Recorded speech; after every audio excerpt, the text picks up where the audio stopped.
లోకంలో కామము చేత బాధపడుతున్నటువంటి పురుషుడి యొక్క కామాన్ని ధర్మంతో ముడివేయడానికి ధర్మపత్నిగా క్షేత్రంగా ఆయనకి భార్యగా వెళ్ళడం లోకంలో సహజంగా ఉండేటటువంటి విశేషం. పెళ్ళి ఎందుకు చేసుకుంటారండి? సంకల్పం ఏమని చెప్తాం? ధర్మ ప్రజాపత్యర్థం, నాకు ధార్మికమైన సంతానము కొరకు ఈ వివాహమును చేసుకొనుచున్నాను. వివాహము యొక్క పరమ ప్రయోజనమేది? సంతానమును పొందుట. ఎలా? ధార్మికంగా, అధార్మికంగా కాదు.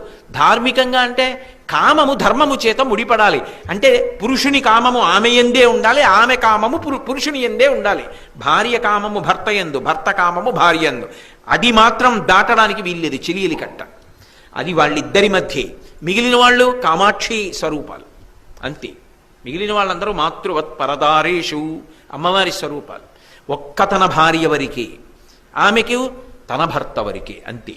అప్పుడు ధర్మంతో ముడిపడిపోయింది.